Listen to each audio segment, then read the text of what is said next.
Good morning friends. Lithium ബാറ്ററിയിൽ എത്ര unit current നമുക്ക് ചാർജ് ചെയ്ത് സൂക്ഷിക്കാം എന്നുള്ള വീഡിയോയുടെ രണ്ടാമത്തെ പാർട്ടിലേക്ക് എല്ലാവർക്കും സ്വാഗതം.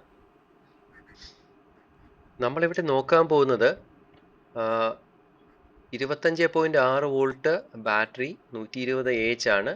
ഇതിൻ്റെ ടോട്ടൽ കപ്പാസിറ്റി 3072 വാട്ട് അവർ ആണ്, അതായത് 3 യൂണിറ്റോളം കറണ്ട്. അപ്പോൾ മാനുഫാക്ചർ പറയുന്ന ഈ ഒരു സ്പെസിഫിക്കേഷനിൽ ചാർജ് ചെയ്യാൻ പറ്റുന്നുണ്ടോ എന്നുള്ള എക്സ്പെരിമെൻ്റ് ആണ് നമ്മളിവിടെ ചെയ്തുകൊണ്ടിരിക്കുന്നത്.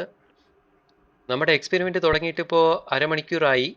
15 AH ചാർജ് ആയി കഴിഞ്ഞു. അതായത് 30 ആംപിയർ വെച്ച് അരമണിക്കൂർ ചാർജ് ആയപ്പോൾ 15 AH ചാർജ് ആയി. 15 AH ചാർജ് ആയപ്പോൾ 21 വോൾട്ടിൽ നിന്ന് 26.7 വോൾട്ട് വരെ ചാർജ് ആയിട്ടുണ്ട്. അതായത് ഇനിഷ്യൽ 21 to 26.7 വോൾട്ടിൽ വളരെ കുറച്ച് കറണ്ട് മതി വോൾട്ടേജ് ഇൻക്രീസ് ചെയ്യാൻ. ഇനി ബാക്കിയുള്ള ഏകദേശം 2 വോൾട്ടിനിടയ്ക്കാണ്, അതായത് 27 മുതൽ 29 വരെയുള്ള 2 വോൾട്ടിനിടയ്ക്കാണ് ഈ ബാറ്ററി ഫുൾ ചാർജ് ആവേണ്ടത്. ഏകദേശം 105 AH ചാർജ് ആവേണ്ടത്. ഇതാണ് നമ്മുടെ സോളാർ പാനൽ. 4 സോളാർ പാനലിൽ ഇടത്തെ അറ്റത്തുള്ള രണ്ടെണ്ണം ഈ സീരീസ് ആയിട്ട് കണക്ട് ചെയ്തിട്ടുണ്ട്. ഇടത്തെ അറ്റത്തുള്ള 2 മാത്രം സീരീസ് ആയിട്ട് കണക്ട് ചെയ്തിട്ടുണ്ട്.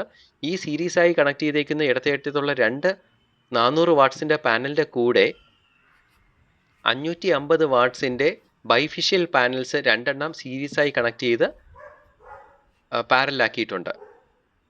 അതായത് 400 വാട്ട്സിൻ്റെ 2 കിർലോസ്കർ പാനൽ സീരീസ് ആക്കി, പിന്നെ 550 വാട്ട്സിൻ്റെ 2 വാരി പാനൽ സീരീസ് ആക്കി, എന്നിട്ട് ഈ 2 സീരീസും കൂടെ പാരലാക്കിയിട്ടാണ് ഇൻവെർട്ടറിലേക്ക് MPPT ചാർജ് കൺട്രോളറിലേക്ക് നമ്മൾ കൊടുത്തിരിക്കുന്നത്.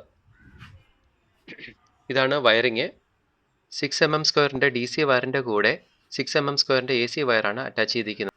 ഇനി ഇപ്പോൾ മഴയായതുകൊണ്ട് നമുക്ക് കറണ്ട് അധികം കിട്ടുന്നില്ല. അതുകൊണ്ട് ഇങ്ങനെ അറ്റത്തിരിക്കുന്ന 2 പാനലും കൂടെ ഇത് ഞാൻ വേറൊരു സിസ്റ്റത്തിലേക്ക് കൊടുത്തേക്കാണ്, ഒരു 12 വോൾട്ട് സിസ്റ്റത്തിലേക്ക് കൊടുത്തേക്കാണ്. ഈ പാനൽസും കൂടെ ഇതിൻ്റെ കൂടെ, അതായത് ഈ 1900 വാട്ട്സ് എന്നുള്ള പാനൽസിൻ്റെ കൂടെ ഈ 800 വാട്ട്സും കൂടെ ചേർക്കാം. അപ്പോൾ 2700 വാട്ട്സ് പാനൽ കപ്പാസിറ്റി കിട്ടും. പക്ഷേ മഴ ആയതുകൊണ്ട് ഇതിൻ്റെ ഔട്ട്പുട്ട് വളരെ കുറവാണ്. ഇപ്പോൾ അത് കണക്ട് ചെയ്തു. അഡീഷണൽ പാനൽസും കൂടെ കണക്ട് ചെയ്ത് സ്വിച്ച് ഓൺ ചെയ്തിരിക്കുകയാണ്. ഇപ്പോൾ നമുക്ക് കാണാം 930 വാട്ട്സായി പാനലിൻ്റെ ഔട്ട്പുട്ട് ഗ്രാജുവലായി കൂടിക്കൊണ്ടിരിക്കുകയാണ്. ഈ MPPT ചാർജ് കൺട്രോളർ ഒരു ഭയങ്കര സംഭവമാണ്. ഇത് 60 ആംപിയറിൻ്റെ 24 വോൾട്ട് MPPT ചാർജ് കൺട്രോളർ. നാസ് ടെക് സൊല്യൂഷൻസിലെ നവാസ് മാഷാണ് ഇത് തന്നത്. ഇത് 60 ആംപിയറിൽ മാക്സിമം കപ്പാസിറ്റിയിൽ 3 വർഷമായിട്ട് ഞാൻ ഉപയോഗിച്ചുകൊണ്ടിരിക്കുകയാണ്. ഇതുവരെ ഒരു കുഴപ്പവും വന്നിട്ടില്ല.